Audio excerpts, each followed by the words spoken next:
At this time, I'd like to call to order the Administrative Services Committee. Clerk, please call the roll. Counselor Plunkett? Here. Counselor Meyer? Here. Counselor Fitzgibbons? Here. Counselor Lautensack? Here. Counselor Ashline? Here. Could I get a motion to approve the minutes of the December 1st, 2025 committee meeting, please? Counselor Lautensack, Counselor Meyer. Counselor Plunkett? Yes. Counselor Meyer? Yes. Counselor Fitzgibbons? Yes. Counselor Lautensack? Yes. Counselor Ashline? Yes. Is there any old business? Let's move on to new business, please. Item 1 under authorization. The Engineering Office requests authorization for the mayor to sign amendment number 15 with GHD Consulting Services Incorporated in the amount of $22,000 for the required consent decree quarterly reporting. Mr. City Engineer. Good evening, councilors, and congratulations and good luck to our new councilors as you endeavor to continue to lead this city. I want to take a brief moment, if I can, of your time to just be able to answer general questions about the consent decree. You do see these next two items are amendments 15 and 16. So these are ongoing projects that we've had.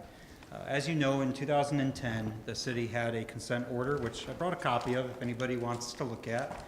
This one is 77 pages long, from the federal government due to our sewer system falling into such disrepair that we, in the last year, I believe, we had over 40 overflows at one of our facilities into the Oswego River, which I think we can all sit here and say that that's unacceptable. And the federal government at that time stepped in and told us that we had to fix the problem. And they did so in so many words. And so since 2010, our community has continued to invest and pick at the consent order, which was a long list of things we had to do, from identifying problems in our system, fixing those problems, and doing studies after studies to see where we could best spend our money on the west side. And as of last year, we completed all of the identified items on the consent order, except what they called the post-monitoring construction report. And so this was to test everything that had been thought about and done to say, did you actually achieve the goals of what the consent order wanted you to do? And during the post-monitoring construction report, we identified that we, by and large, did. At the EFMF, which is the site where, and behind Old City Hall, there's an outfall. That is where the over 40 overflows occurred. And since 2017, we haven't had a single overflow out of that facility. And we have brought the EFMF into compliance. It is allowed because it's a combined, we have to have an average 4 or less overflow events, which we have been in compliance with. But the area that we have not been compliant is our West Side Sewer Treatment Plant. By our Speedies permit and by consent order, it is allowed exactly 0 overflows. And the post-construction monitoring report identified that we, this last year, had 1, which is a vast improvement from the many that we've had. And we've been working hard at solutions. Previous councils have voted to help us reduce that number down to 1. But in the post-construction monitoring report, the DEC and the EPA said that they wanted to know whether or not we would need to do the fourth 25%, which would be the first ward, to have to separate that section. And what our report showed was that the problem wasn't the first ward, the problem is the plant. And so these amendments that you see before us, the first one is designed to continue our quarterly reporting, which we are obligated to do under the consent order, and we've done now for 15 amendments, filing a quarterly report, which I have the most recent one. Councilor Thompson reached out for it ahead of time. I do have a copy if you want to look at it. It's a pretty beefy report, and it identifies where we stand with the consent order, identifying every single item that they wanted us to address, how we addressed it, what the costs were, but it also identifies any deficiencies, overflow events, things that are happening that we have to capture all of that and report it, along with identifying if there are new sewer connections, if we find illicit connections, if we force people to separate because of illegal connections. We document all of that every 3 months, And our consultant, GHD, compiles the report in the acceptable format. We review it, it goes to the mayor, he signs it, and we file it. And so the item 1 that you see is to continue GHD doing that work to keep us up to date with this consent order. The project manager on this, whose name is Randy Cameron, he wanted to make it tonight to introduce himself to you. He was unable to due to some family commitments, but he's the same engineer who started on this in 2010, and so that brings great consistency to this. And so the first part of this proposal is to continue that quarterly reporting. We would love to be done with it, but until we close the consent decree, it's something that we have to continue to do.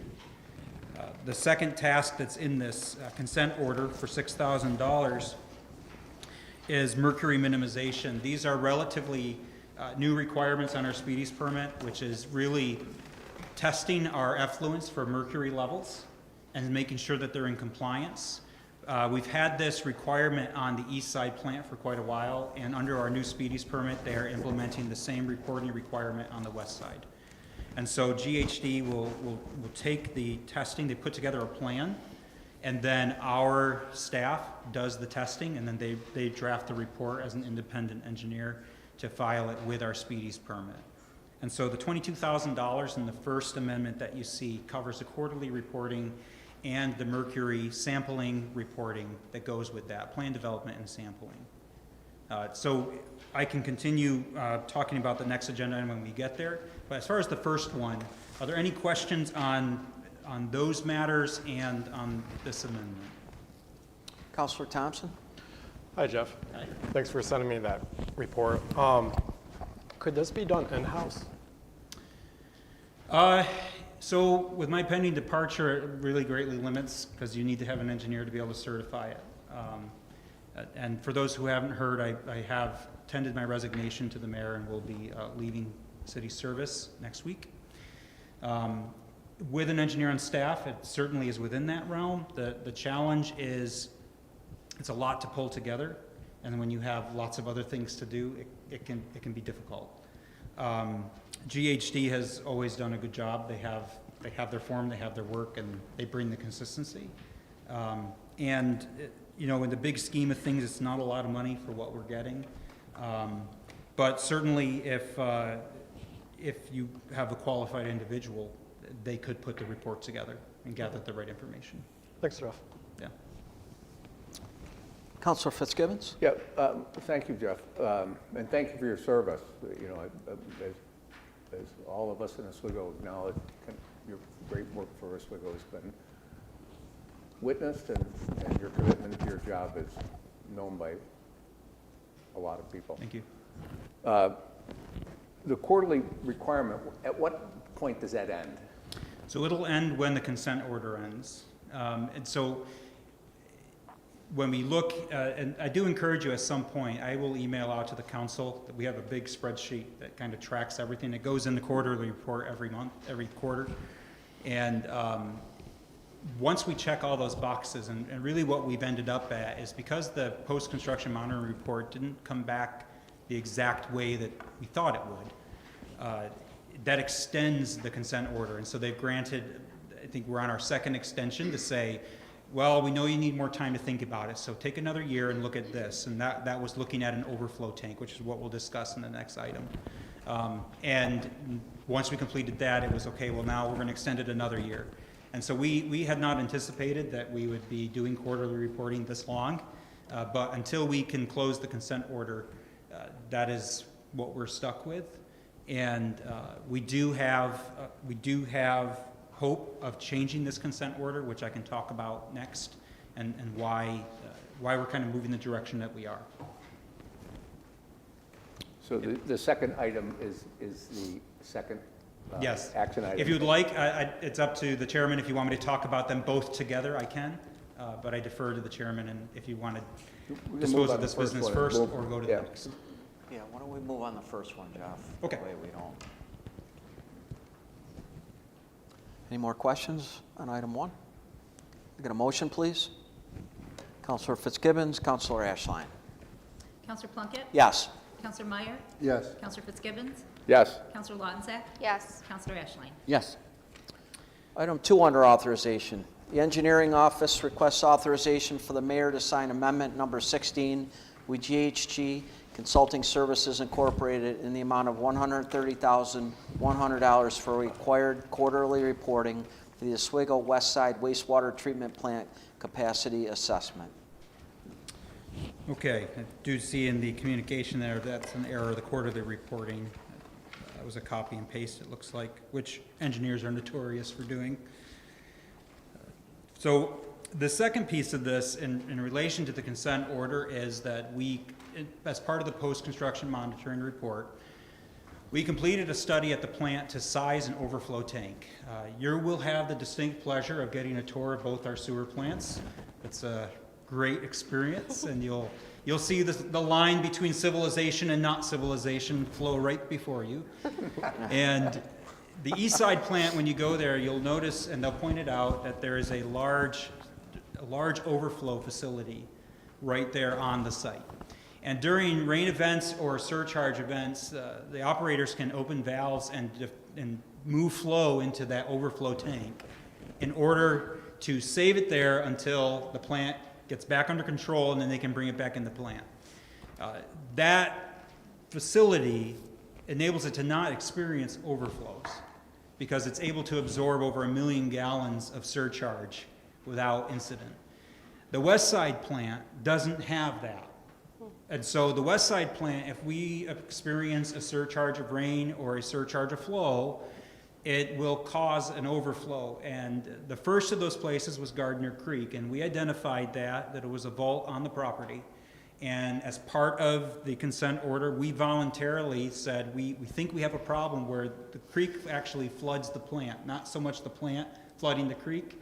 And through lots of observations, we came to that conclusion. And so under the approval of the DEC, we installed a valve between the pipe that connects the plant to the creek.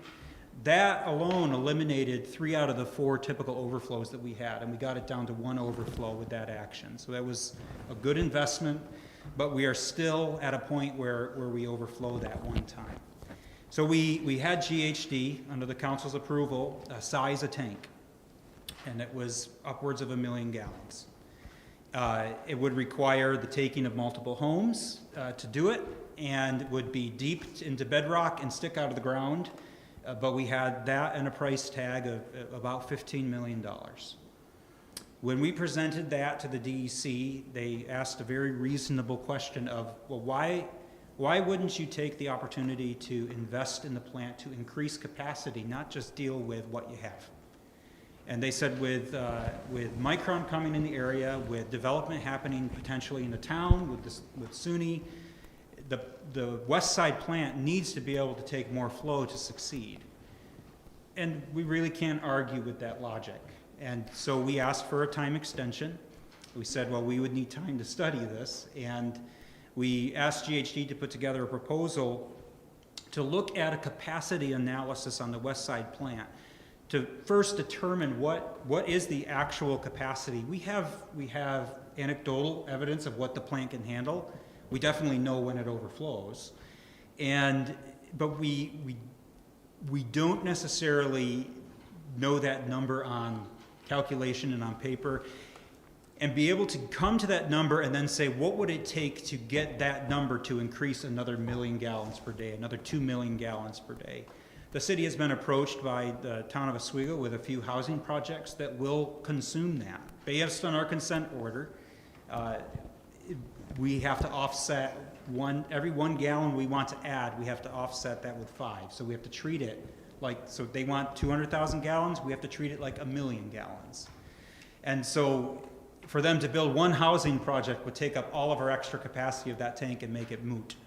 And so we agreed that it was in the city's best interest to look at what would it take to expand that plant in order to encourage development outside, and that also broadens the base of our sewer rate, it broadens the base of our water rate, and makes it much more affordable for us. And so this study is in order for GHD to do the capacity analysis, to come back to the state, and when they do so, we will be able to make a plan to move forward. Right now, we're at a pause. We have a $10 million project that has been funded and most of it is grant money to upgrade the west side plant with an HVAC system, electrical system, and new blowers. We don't want to invest that money if we're going to have to do something major at the plant. And so we are trying to get a holistic picture versus just piecemealing things. That's really the purpose of this study, is to take that next step. Now, the good news is in discussions with the EPA and the DEC, this will enable us to close the consent decree that we have from 2010. If they find that the solution for the city is to expand the West Side plant, then what they'll do is they will draft a new consent order that limits that to just the plant. The consent order is a vehicle that is made to keep us motivated. Unfortunately, left to our own devices, oftentimes we forget about our infrastructure because it works fine most of the time. And so the consent order is a tool that's used to keep us motivated. And it also, just so people know, if you have a consent order, it qualifies you for funding that you wouldn't get if you didn't have a consent order. So part of our success for our grants has been that they've kept this order open and it's enabled us to check that box. With an expansion project, we also get to check the box of intermunicipal services, that we would be collecting effluents from other communities and entering contracts with them, and that offers us another layer of gaining funding to try to offset the cost of any sort of work there. And if we are able to do this, it will enable us to close this 2010 consent decree and put it to rest and say that the city of Oswego has satisfied the consent order, and I think we can all cheer at that. The quarterly reporting, this stuff will start to change and it will get simpler, but they will, and I believe to our benefit, will continue to put something separate on the plant itself to keep us motivated and keep us working diligently at accomplishing that work. So this $130,000, $100 amendment is to enable GHD to really get in the nitty-gritty of the hydraulics of our plant, looking at pumps, looking at flows, figuring that out, and then looking at what an expansion would be. Where would it need to take real estate? What would that actually look like? And then what are the costs of those things? And we will then present to the DEC and the EPA, and if they, in evaluating it, decide with us that is our best solution, then we will have a plan to move forward, and we can start to focus our grant hunting on that project and move the plant forward to the future. Any questions? Yeah. Councilor Fitzgibbons? Yeah, so, that's a great explanation, because as it appears here, it looks like a further quarterly, and I think that your explanation illuminates the need for it, but as a quarterly, I would ask for that to be maybe addressed in terms of how it's written as an amendment, because it looks like just another ongoing quarterly payment. Is that how you read it? Yes. Yeah, and that's certainly not the description we have here. Second, the timeline for this project, because it seems as though from the results of this, we're going to be asked to consider a plan, and a plan that might reshape the problem to a long-term solution. What's the timeline? So they would like this assessment into the DEC's hands by June 1st, 2026. And that usually takes 30 or 60 days for them to review. Yep. And then at that point, they would come back with their recommendation based on the engineer's recommendation. So to give the sequence of how this would happen, they would do their assessment, they would confer with the DEC as their plan for what the assessment results will be, and then they'll come back to us. Yes. So just so we know, I think two things that for just notation, I think that the amendment needs to be redescribed as something other than a quarterly assessment, just from my own point of view. It's just my view of it. And the second, I think it's good for us to know what the fulfillment process of this will be so that we can have a sense as to when we'll be considering it again. But your explanation was clear. Counselor Lautensack? With the assessment being finished mid-summer, does that mean the quarterly that we voted on for number 1 would end at that point in time? So we would get that $16,000 back, or?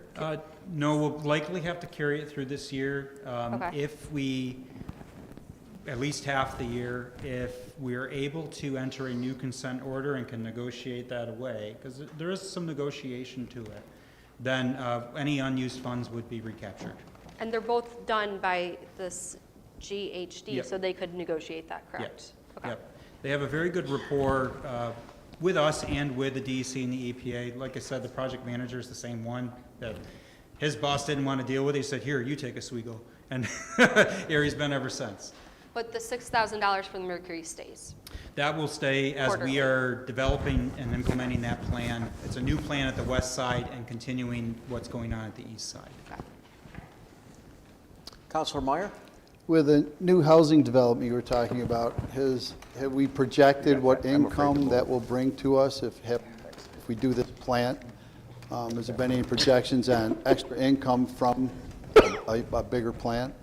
We have an estimate on the quantity of wastewater it would contribute, and we can project that based on current contractual rates. That's how we would come at that. You know, that can change depending on whatever rates you want to set for outside users. We have that the previous council had advanced. That's what it is. We could certainly provide that number. Our philosophy in general has been, we don't think outside users should pay less than city residents, and have really worked hard at looking at those numbers. And any chance for expansion requires your explicit action as a council to establish a sewer district and establish the terms of that district. So there's not a city administrative process that would allow that to happen before it comes back across your desk to authorize A, the connection, and B, what the cost and contract will be. So we'll have a chance to, and we've told our outside partners we expect them to do the homework, we expect to see numbers, and that it's got to be in our benefit. You know, the sewer plant's not a charity. It's serious business. It costs a lot of money, and as you are, if you look at this report, you will see what this community has had to bear, and certainly it needs to be their fair share. You also stated that when the consent decree goes away, it's open for negotiation. Is that all of the consent decree would be open for negotiation, including separation of the water plants and not being able to be funded by other funds in our capital funds or general funds in our budget? If the city, once the consent order is closed, if it was decided to return, as the city has in the past, having the sewer and water plants operate out of the general fund, that's well within your right as a council. I would advise that it's very easy to get into trouble that way. New York State law, and the attorney can affirm this or correct me, when you look at your bonding limit and you look at what your debt service is, water and sewer debt, especially in an enterprise fund, don't count towards your debt limit because they're considered essential services, and it is critical to maintain those facilities. If that gets rolled in your general fund, it gets a lot stickier to justify, and you see your debt limit will all of a sudden balloon because, like in this project, we have $100 million in sewer debt. You throw that on the city's standard debt limit, and we're out of money. But by sequestering it in an enterprise fund that is made to be self-sufficient and maintain its own fund balance, it enables us to leverage our tax dollars in other directions and not just be stuck doing sewer work. So my advice would be, it's good to keep them in separate funds because it also makes it easier to defend when you need to defend a sewer rate. We know what the plant's output, we know what the fund cost. Output divided by cost gives you gallons per dollar or dollars per gallon, whatever you prefer, to kind of be able to come at a good number. But what it would allow us to do, if the consent decree is released, we can have internal discussions and as the government decide what those appropriate levels are. You know, right now, we're governed by a healthy fund balance, and it's important to have a healthy balance, but we can all look around and know that healthy is not an objective number, right? We can look and come up with what that number is and decide when it's time to take action because it's too low or too high. We can adjust that easier and not be threatened with further consent action if it drops too low. So we will gain more freedom by closing the consent order, and it should be our goal is to get this resolved. We will get a lot more local freedom and discretion in how that manages, and that'll be on, if you guys are the ones who do it, it'll be on you to then go from there, or the next council. I hope it's you. Thanks. Thank you. Yeah. Any more questions? Could I get a motion, please? Counselor Meyer, Counselor Fitzgibbons. Counselor Plunkett? Yes. Counselor Meyer? Yes. Counselor Fitzgibbons? Yes. Counselor Lautensack? Yes. Counselor Ashline? Yes. Thank you, Jeff. Item 3 under authorization.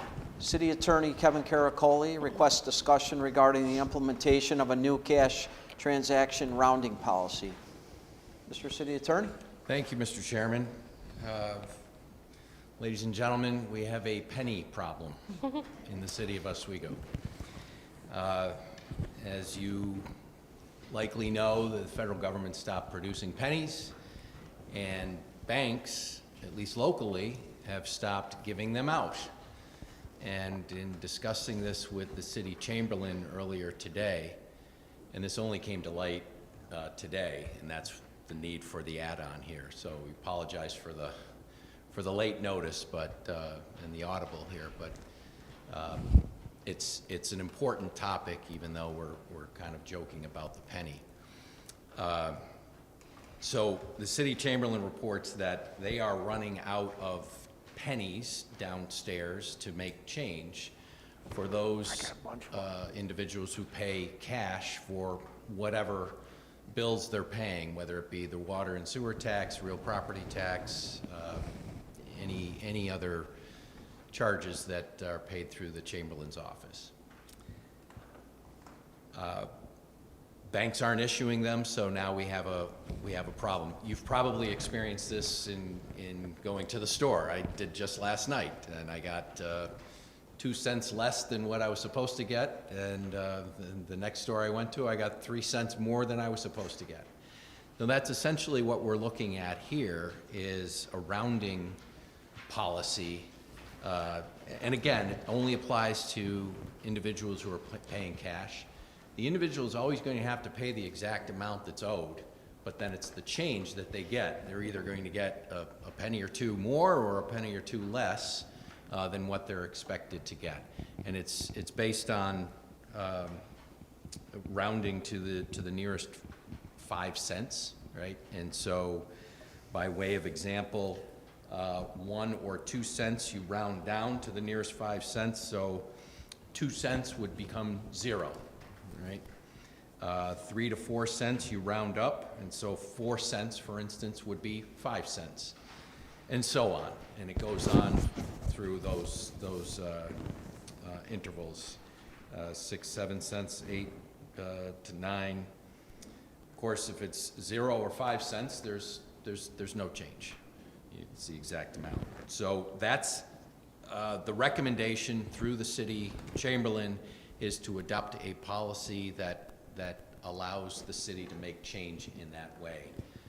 On balance, I don't know that, I haven't done the cost-benefit analysis on this, but you know, you're probably in the final analysis, you're going to pretty much break even day to day when doing this. So, but it's really certainly open it up for discussion on a better practice, but this appears to be the best practice that's available at this time. And again, it's only for cash payers, credit cards, debit cards. You write a check, you're writing the amount. There's no change given. So with that, Mr. Chairman, I'll open it up for any discussion. So hopefully, Kevin, this won't throw the books off too much. Like you said, hopefully it'll all even out in the long run. Yeah, and I think the city chamberlain and her staff are equipped to deal with that. The city charter doesn't give us a ton of guidance other than to say that the city chamberlain shall provide she'll make deposits and receipts, and it'll all kind of even out in those receipts, I do think, ultimately. What are you going to do, you know? Anybody have any questions? I'd just say, in the absence of a better solution for a problem we didn't cause, that's probably the quickest and most expedient to address it. I did offer the city chamberlain my piggy bank that I've got. I have plenty, I spent plenty of pennies, but And, you know, we could probably get away for Yeah, a we couple of probably go months 6 with months. that, but if we all pull it together. But I'm not asking anyone to make that sacrifice. Anybody have any more questions or comments on this? Counselor Meyer? In the future, would it be more practical to round off as we send the bills out? Is that something we could look at in the future that would eliminate that problem? Could be a decision for That way, you. that way you'd know exactly, where it comes out. Yeah. I think that would require a little further analysis, because at that point, now you're impacting everyone, right, Okay. as opposed to just the cash payers. And that could be a larger fiscal impact to the city. I don't know, but that's the sense I'm getting. But that's something for you all as a body to probably deliberate. But in the short term, and with the tax season Right. upon us, that's the recommendation of the city chamberlain is what we're proposing here tonight. More questions or comments?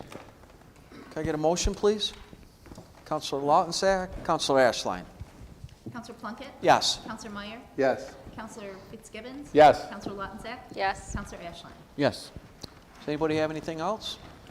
Could I get a motion, please, to close the Administrative Services Committee meeting? Counselor Lautensack, Counselor Ashline. Counselor Plunkett? Yes. Counselor Meyer? Yes. Counselor Fitzgibbons? Yes. Counselor Lautensack? Yes. Counselor Ashline? Yes. I'd like to call to order the Physical Services Committee for Monday, January 5th. Counselor Meyer? Yes. Counselor Plunkett? Here. Counselor Ashline? Here. Counselor Kennedy? Here. Resolution, is there any old business? Not seeing any old business, we'll go on to new business.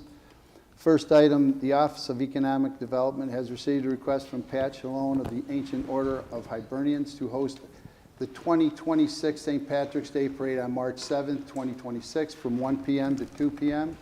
Is there anyone? Oh, okay. Pat? Hey. Good evening, members of the council. My name is Pat Chalone. I'm the recording secretary for the Ancient Order of Hibernians, Dean Michael Berry Division 1 here in Oswego. I am also once again the chairman of this year's St. Patrick's Day Parade. This is our vice chairman, Amy Strong. This will be my 8th parade acting as chairman. Each year, we try to make this parade a little bigger than the year before. We hope to maybe rival Syracuse one day, but they got, a few years on us, like 37 or so. We are planning this year's parade from March 7th at 1 p.m., starting at East First and Cuga Street near the press box. And we follow the same path that we've been doing for at least 7 parades. We'll go over the bridge, and then we'll turn on 2nd Street and head north towards Gibby's Irish Pub.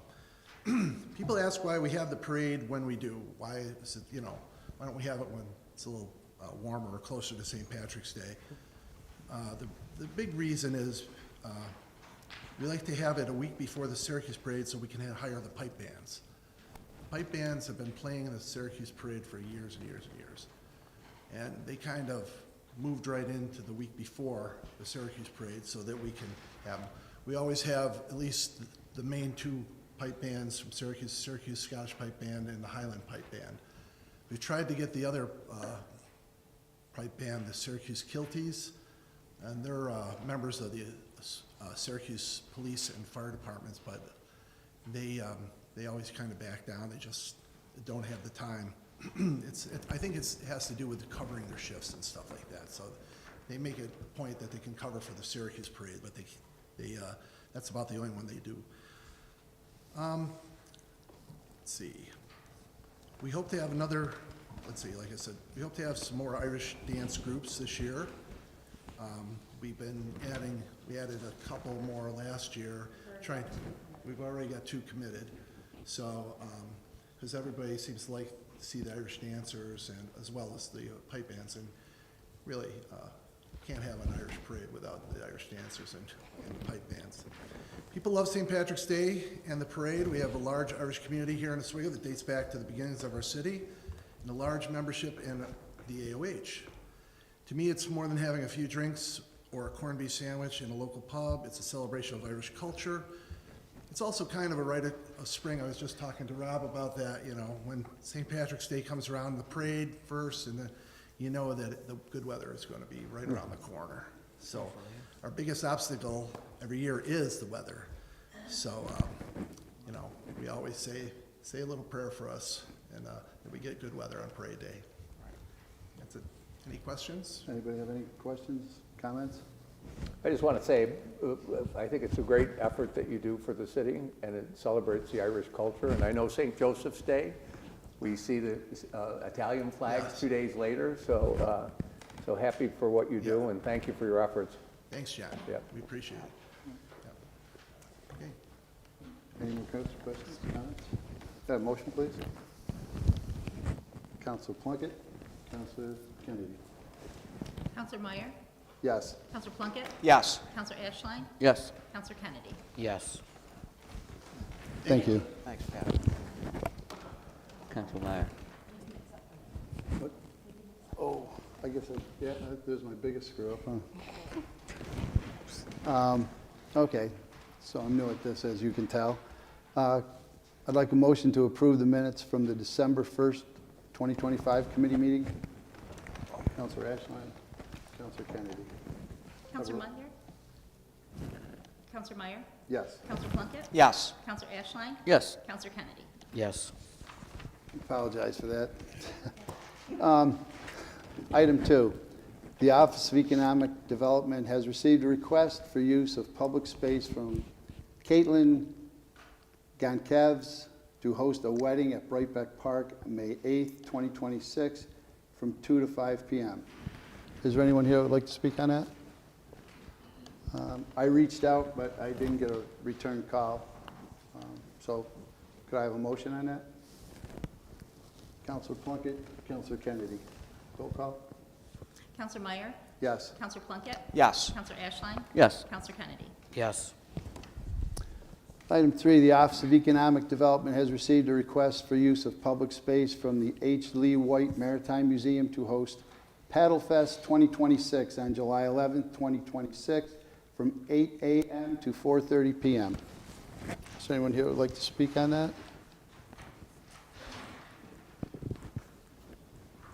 Good evening, everybody. My name is Bob Morgan. I'm the Vice President of the Executive Board at the museum. This is, where'd Merce go? There she is. Mercedes Neese is our big director of the museum. This is be our 11th year of running the Paddle Fest, and it's getting a little larger every year, and we're hoping to expand it even more this next year. This past year, we were able to get a national sponsor with Michelob Ultra Zero, promoting safe boating. If you're going to have a beer, make it a zero beer when you're on the water. And this is a tremendous example of working of all the safety systems that we have in this great city that we have. This is the fire departments, police departments from both Oswego and Fulton and Minetto. It has the Coast Guard and the Coast Guard Auxiliary. It has Homeland Security. It has Border Patrol. It has the canal system. And we all work together. And it's nice to do something fun to test emergency services. That's really what we're doing because we have so many boats in the water. I'm the museum safety person. We have safety paddlers that are going throughout. We had about 280 paddlers last year. We're shooting for around 400 is what we're shooting. There's probably about 2,000 other people involved who don't paddle, families and things like that. It's colorful to see you down, as you're coming down the canal. People are spending money at hotels, they're staying at the restaurants. It's good PR, and you see what a beautiful lake we have. It's also a lot of fun. We're really starting to see development more of the water, and that's going to continue, we hope, with NOAA designating the area. the things that are happening down at the port, hopefully further improving the West Pier. So that this is, we had last year or 2 years ago, we had 28 people from Connecticut. So we see this continuing to grow. We have not had any instance in the 11 years that we've been running it, and I like to think it's because of the tremendous cooperation with all those safety agencies that we have here. We are an example for the rest of the country of how well we can all work together from these 3 communities, and including our county representatives, and it's just a tremendous example. When we have our safety meeting, there's about 28 people in the room, and you know, the only thing we're not in charge of is the water rate. And 3 years ago, we had to cancel twice because it was going too fast. We don't want anybody drowning when we're doing this. But are there any questions? Could I just? Oh, sure. So I just want to thank the Oswego Fire Department spearheads the disaster coordination, and they do an amazing job. We do utilize the county disaster management people, the dive teams, all that. Everybody works together. So our plan is we start either in, well, people can start in Fulton and do the long trip, or they can go into Minetto, and they both ways are coming to Oswego. We utilize Wright's Landing. We try to keep people to one side so we're not interfering with the boat traffic that goes on.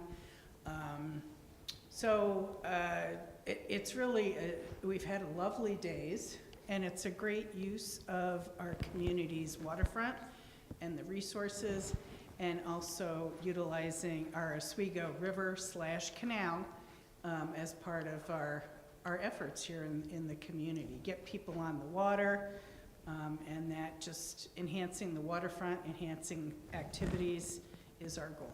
So, and people learn stuff about our history and about our waterfront history. So that's part of our mission as well. Any questions? Councilor Kennedy. Thanks. So I was just curious, so you're shooting for like 400 people. That's fantastic. Where's the furthest somebody's come? Is it from Connecticut? From Fulton all the way to Wright's Landing is around 12. No, They've come from Florida. There's people Florida. that actually Sorry. coordinate their vacations Oh, to wow. be in town and to do Paddle Fest. So we've had people from Florida. Actually, I have a report that I could share with you if you'd like, because we do have quite a few people from different states that come and participate. That would be, yeah, that would be great. Is it always around the same time, July 11th-ish? Yes, we don't want to interfere with Harbor Fest, certainly, or the parade, and we want the weather to be good. It's the day after my birthday, so that's, I mean, the day, it's Yeah. usually always good, because We'd July like is the it best to month. see an increase in local people doing it as well. So if you haven't done it, it's a lot of fun. We've added a third small leg, which is Fulton to Minetto. So, because the Fulton to Oswego, it's about 13 miles. Fortunately, the water is flowing in behind you, so that you're pushed along, hopefully. Thank you. The funniest part is older people, I'm 69, after you've done it, trying to get out of your kayak. Yeah, we do help with that, just so you know. We're there, we have people like Bob I'm and one of the people that a whole spend bunch the of rest other the people time that help outside get, that line. get people out of the water. Then we also utilize the grassy area. We usually have some soft music, and we make sure that we have snacks and water and things that are all like free. that. They're all free. Yeah, so that when people get out, they are refreshed and rejuvenated and through some kind of oranges, whatever. Councilor Fitzgibbons. I also know that the 40-foot dragon boat that holds 20 people make that trip as well, right? They have done it on a number of occasions. And We so would they love have for them seats? to do it again. They have seats on that, so maybe there might be seats for the council. Hey, there you go. What do you think? Council What do you boat. think, Ben? I like it. Can we all paddle Tell your together son. and make this happen? Maybe, we'll see, we'll see, we'll Give me see. some time to recruit. Hers is one of the paddle people on bragging about. I beat her on the shore. John knows all about it. I know, that was a little softball I threw. Yeah. So it's really a great event, and part of our vision is to get people in the community on the water, right? Because we haven't embraced our water like we should, so, and it's all very safe. So. Thank you. Any more questions or comments? Okay, a motion, please. Counselor Plunkett, Counselor Ashline. Counselor Meyer? Yes. Counselor Plunkett? Yes. Counselor Ashline? Yes. Counselor Kennedy? Yes. Any more questions or comments? Could I have a motion to adjourn, please?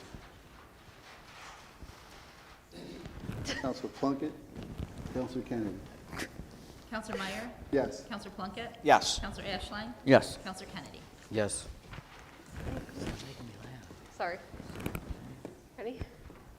I would like to call to order the meeting of Planning and Development Committee for Monday, January 5th. Counselor Lautensack? Here. Counselor Thompson? Here. Counselor Fitzgibbons? Here.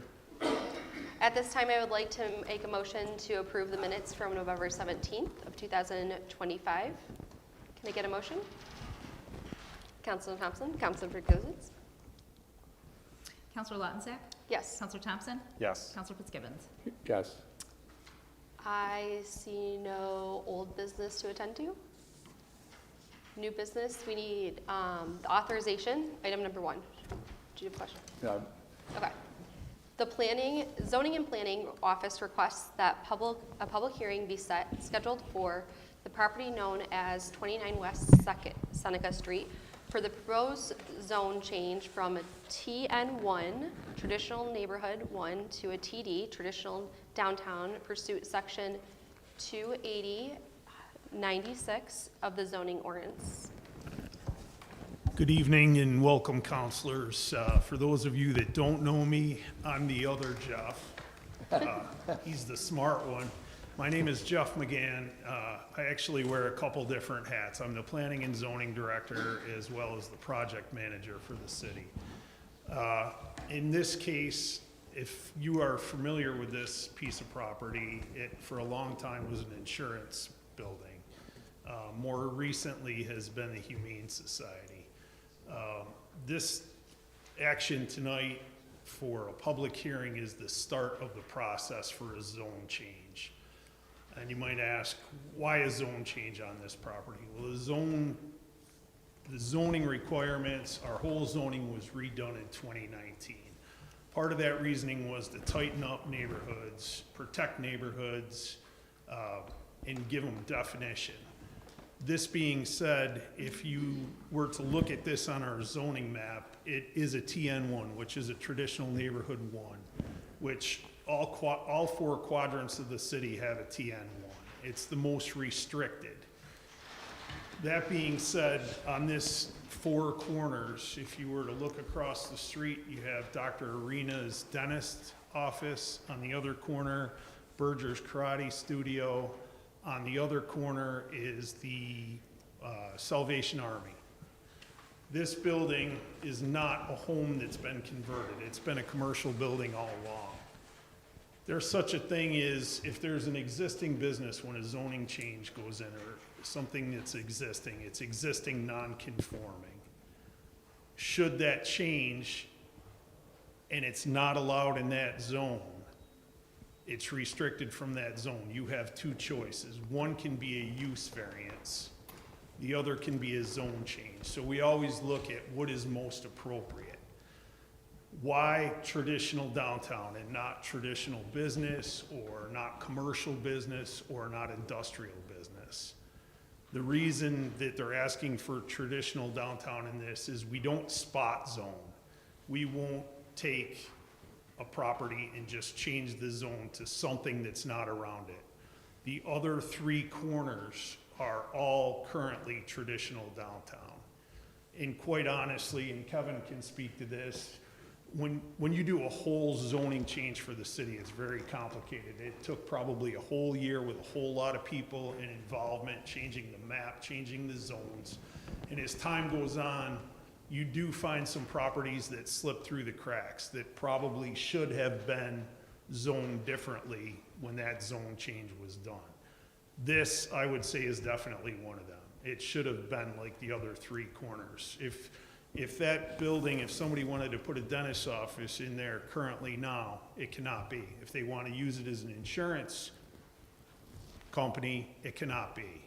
So that's the reason that the owner is asking for a zone change, and the reason that the zone changes from traditional neighborhood 1 to traditional downtown is because that is what encompasses the rest of that corner. Would anyone like to speak from the council? And Just to what this- expand on that, sorry, this is just as the start of the process. A zone change takes approximately 2.5 to 3 months. There's a hearing, it goes to planning board looks at it, so it's not something that's just voted once and done. And the other thing that you should understand about this is, should the zoning change go through and it becomes traditional downtown, a year from now, 2 years from now, if a business wants to go in there, even if it's allowed in that zone, it still would require board action, whether it just be planning board or planning and zoning, to go over the site plan, the parking plan, and the business plan of what's gonna go in there. So you can't, it doesn't just open it up to be anything without any further action. But just my comment, is this just opens up the process, and the public hearing authorizes a public hearing on the topic. Correct, and truthfully, we're probably just writing something that slipped through the cracks originally.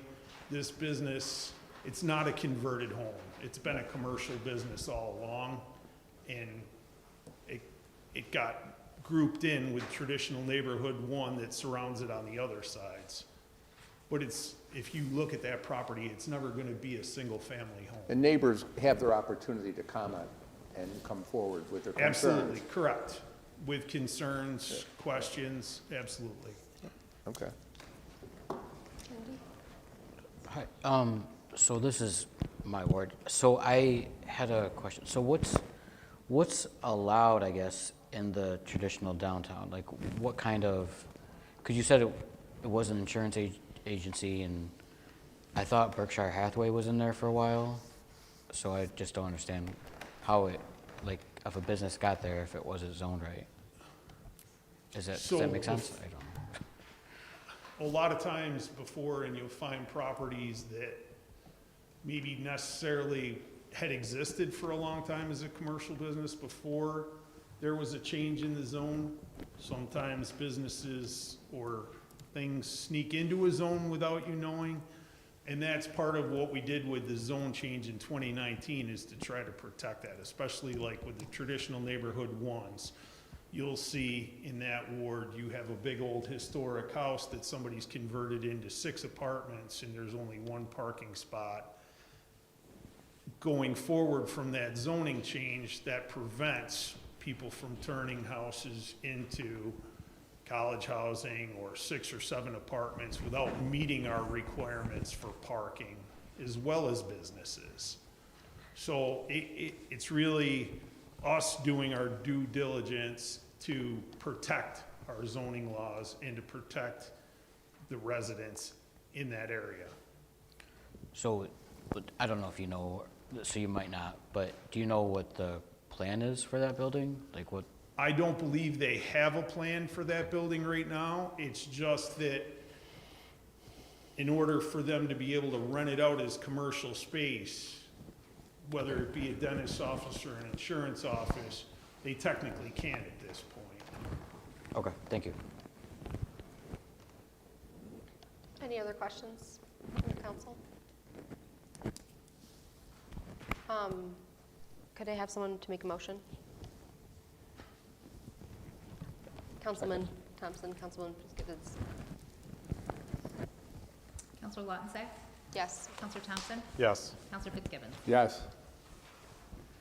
Is there any other open items that we need to address at this time? Can I have a motion to close? Councilman Fitzgibbons, Councilman Thompson.